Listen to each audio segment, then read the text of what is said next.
I'm going to keep going, but I want to make a couple brief digressions.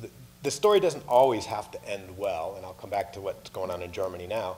Spain implemented a similar thing. They implemented it later than in Germany. Installations boomed. In Spain, the production of solar electricity grew by a factor of 100 between 2005 and 2012. 7 years, and it grew by a factor of 100. Of course, it was a small level to start with, but it's a significant level of electricity output now.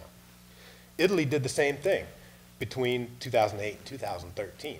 They also saw roughly that kind of an increase. And these three are the three countries that produce the most electricity from solar photovoltaics. The US, China, Japan are close behind, but those three European countries implemented these policies. But here's where it gets ugly. Spain, partly in the following of the recession, decided to get rid of those programs. And not only did they decide to get rid of them, they decided to renege on the contracts they had already made. So the people they had promised the 20-year guarantees to, they took that away to some extent, not completely, and so then you see the importance of not only having the laws in place, but having stable institutions that are willing to keep those laws and not just say, oh, sorry, we didn't really mean it. We're going to take it away from you now. So this has been a real problem, and it's just caused the solar industry to completely tank in Spain and the amount of installations to decrease dramatically. So this doesn't always work out well. The second thing is a little more speculative, but I think it's important to a point I'm going to make at the very end. And that is that for every technology, the price goes down as we gain experience. That makes sense, and that's what's happened with solar PV. The more you install, the more the price goes down, and that makes it more affordable for people who didn't start out investing. I claim that Germany's program, because it went from almost none to 50% of world installation and then also increased the amount of solar being installed around the world, could be seen as a successful international development energy policy. Because what they did was, over these last 10 to 20 years, the price of solar PV has dropped by a factor of 10 or more. And now it became possible for countries around the world, even developing countries, poor countries, to say, oh, this can make sense for us now. Because previously the argument was, well, you guys aren't using solar PV in the wealthy countries because it's too expensive. Why do you expect us to use solar PV in developing countries? But now it became cheap enough for them to say, oh, this makes sense for us too. And it's probably cheaper to build up solar PV systems than to build up a whole electricity grid. So I think that this is an important part of this. We can think of potentially solar being part of a leapfrogging process. The best and maybe only example, which worries me a little bit, that people always bring it up, is cell phones, where developing countries skipped the whole landline stage and went directly to cell phones. Can they skip, because many countries don't have access to modern energy yet, can they skip the fossil fuel, big centralized grid stage and go directly to photovoltaics and more local generation, microgrids, et cetera? That remains to be seen, but it's at least within the realm of possibility now. Okay, so wind power also in Europe has grown by a factor of 100 over the past 2 decades. This is really, I mean, things are happening, that's for sure. But that leads me to a question that came up yesterday in Richard's talk, which is, how much can you really do with renewables? Some will tell you that it's not even ready for prime time, that we just need more research, and eventually it'll work. But I like research and support research, but that's often just an excuse for not doing anything, I think. So I don't want to go there. But one of the common points has often been made that we can only use about 15 or 20% renewables on the grid, and then everything sort of falls apart because we don't have enough stability, and it becomes unreliable. So here's that part of the story that I want to talk about just briefly, which is, right now, Ireland, Spain, and Portugal generate about 20% of their electricity from wind alone. And they have another few percent from solar and other things. Denmark gets 35% of its power from wind. Kansas, South Dakota, and Iowa also get more than 20% of their power from wind. This is going to be interesting for political races at some point, and it already was in the last election with Iowa, where Republican candidates who were trying to fight against renewables would go to Iowa and start laughing about renewables and making fun of this, and Iowa politicians and business people of all stripes said, wait a second, this has actually been really good for us, so better change your tactics. When I'm in Germany, I mean, Germany gets about 30% of its electricity from renewables now. So this has been a big change, and I will come back to this. When I'm in Germany in the summer, many days, over 50% of their power comes from renewables and sometimes from solar alone. 50% for some periods of the day can come from solar power alone in Germany. That's pretty remarkable. And they've had no problems with blackouts, brownouts, grid stability, or anything else. So the next thing is that I'm going to have to speed up here. The next thing is that the model seems to be that we need to have really stable base load power, which is like nuclear power plants and coal power plants. And then we have intermediate power that sort of makes up for that can be switched on and off rapidly. And then we have some things like diesel generators that sit there waiting for a few hours a year when they're needed to help with peak loads. That's the model of the electric system, and it's worked pretty well. The only problem is that coal and nuclear power plants can't be switched on and off rapidly, and therefore they become the least compatible sources of power if you're going to have lots of wind and solar on your grid. So we've got a real conundrum here that those power sources that are most important now are least compatible with the future. And so we need to think that through. I'm not somebody who thinks that the technological solutions are going to be the only thing we need to worry about. That's part of what this conference is about, is saying it's not just technology, it's people, it's communities and other things. But I do think there are problems that are well defined that engineers will solve. And I think one of them will be this intermittency, combining intermittent sources like wind and solar with batteries and with demand side management and smart grids. A lot of that will happen. It's not going to be cheap. I'll agree. The energy system's not going to be as cheap as it has been in the past. But there are things engineers can solve. There are a lot of other things that we have to do outside of the engineering realm, though. The other thing I think is that this energy transformation, as it's been happening in Europe, is part of, or can be part of, an impetus to greater democracy.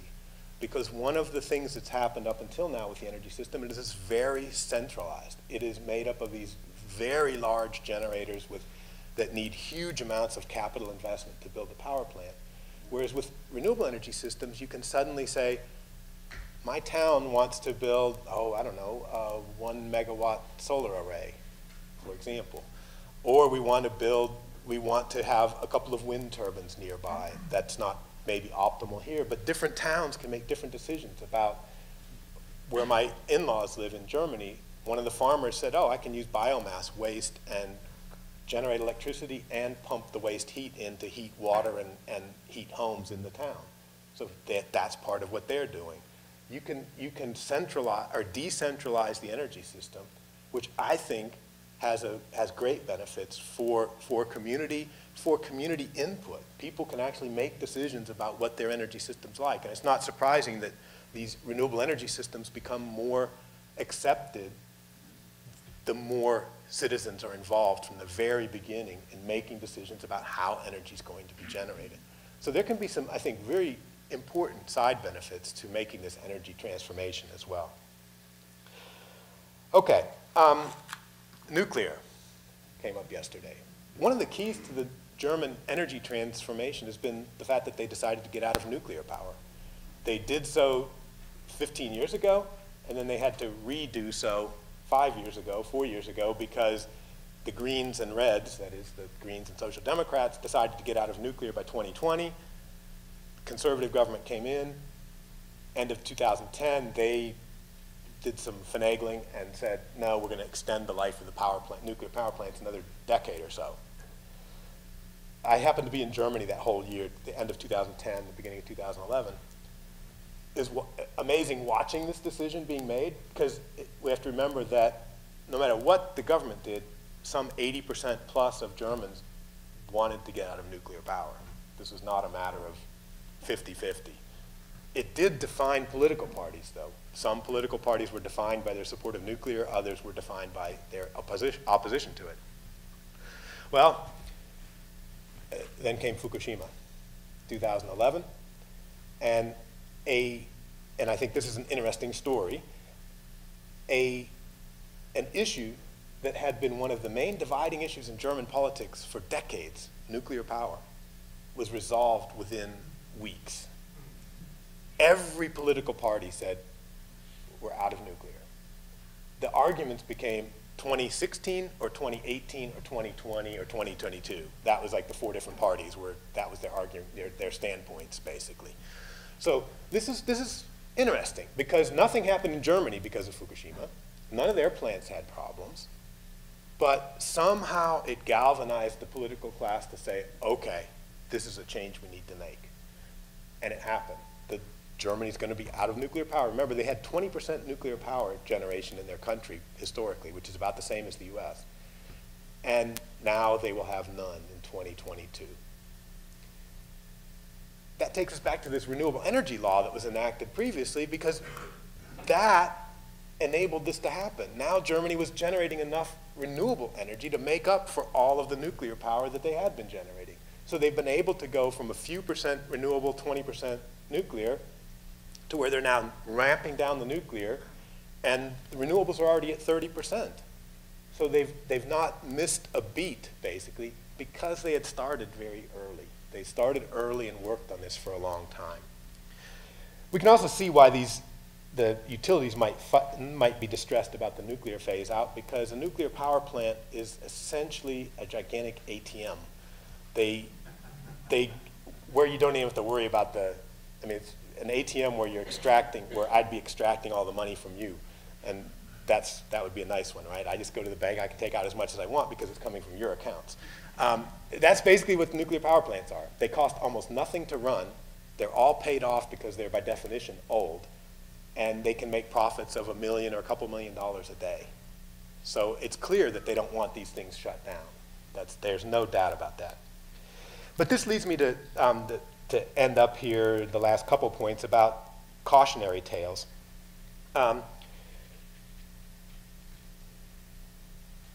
We have to figure out ways to engender change, and one of the ways we can argue about, but one of the ways is to put a price on carbon. We know that there's a cost of carbon emissions. We have to put a price on carbon. Europe has that. They have an exchange for carbon where people can buy permits to pollute, permits to emit carbon under a cap. So Europe has reduced carbon emissions by 20% since 1990. 20% reduction since 1990. They're now at the levels of the 1960s, essentially. Part of it only, has been because of this carbon trading market. Part of it's for other reasons. But that hasn't worked well either because, and this is the cautionary part of this, you set a cap, you issue permits, people can trade them. Some companies say, I can't reduce, so I'll buy permits. Some say, I can reduce my emissions, so I'll sell permits. And then over time, you ramp down the number of permits that are out there and you meet your goals. So the starting point is the science of we need to reduce the CO2, and then you let the market sort of take care of that. The problem is they let the foxes guard the hen houses, in that the companies kind of set their own level of permits that they needed. And so they all said, well, we need more permits, and they gave those permits away. So they started out by having a market system where you give away all the goods to start with, and then you trade the goods back and forth. And they just didn't set the levels right. And so that's been a problem. When you let companies govern themselves, and when there's well, Adam Smith said it well. In The Wealth of Nations, the free market capitalism Bible, people of the same trade seldom meet together, even for merriment and diversion, but the conversation ends in a conspiracy against the public or in some contrivance to raise prices. what little difference 2 centuries makes. So this is the problem. I mean, the idea might be good, but you've got to get the details right too. All right, so some of the things that have happened in Germany too, this renewable energy law is good, except that the costs have exploded for electricity, and here's where I'm going to skip through this quickly because of time limits. The problem is the federal government didn't pay for this. I said that. That's a good thing. Everybody who's getting this extra money for their electricity has to get it from somewhere. Well, they get it from everybody else. So at the end of the year, basically, there's a reckoning of how much solar was installed, how much is that going to cost per kilowatt hour for the next year. We tack that onto everybody's bill, so the bill gets spread out over the whole country. That's okay. The problem is industries who were critical for competitiveness were able to opt out of paying that extra little fee. You can imagine how many companies have now become critical for competitiveness in Germany, and they seem to be able to self-declare. So what's happened is that these industries that use about 18% of the electricity in the country contribute far less than 1% to these fees. And what does that mean? It means that you've boomed in solar, more people get the extra money for their input electricity, and that amount is getting divided up amongst smaller and smaller fractions of the consumers, mainly households. So that's made the household electricity bill go up. Now, that's not even as important as the fact that fossil fuels have gone up in price, so electricity gets more expensive, but everything gets blamed on solar PV. And so there's been this PR problem along with some loopholes and problems in the way the system was set up that have threatened the renewable energy law to the point that now they've passed a reform of the law that sets a cap on how much solar can be installed every year, and they've changed the rules so that it basically gets bid out who gets to install how much, so that only big companies can participate in the process for going forward.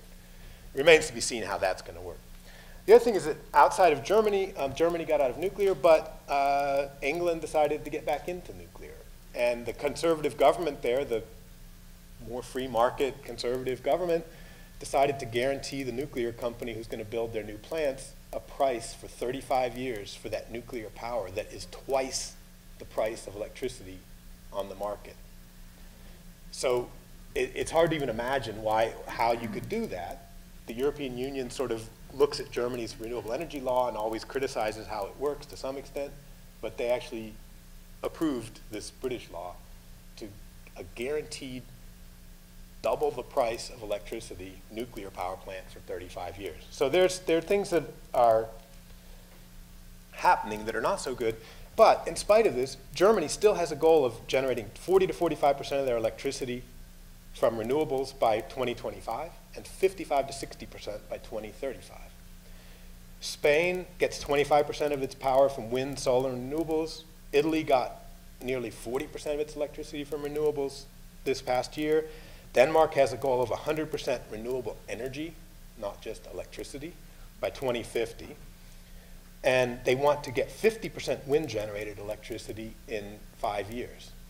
So these things are still happening, even though these dinosaurs of the fossil fuel industry and nuclear are having an influence on policy. Things are happening. And we'll see what happens when these higher penetrations of renewables come into the grid, whether there are problems, but I think that there's going to be this is going to be resolved.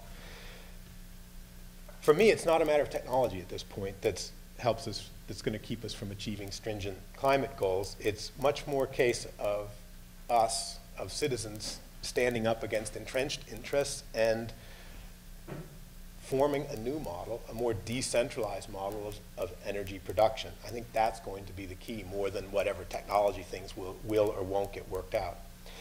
My final closing remark is that I do want to remind everybody that it's important for us to concentrate on us. The question came yesterday about the we in Richard Heinberg's talk. It's important for us to concentrate on what we need to do to reduce energy consumption, carbon emissions.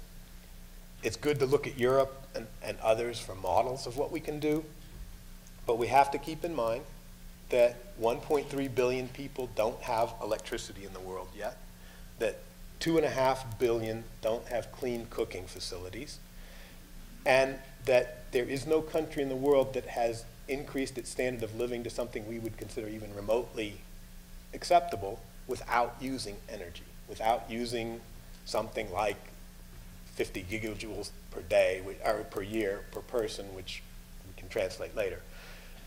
Energy is a precondition for a civilization, for societies that have a standard of well-being that we would wish for all to have.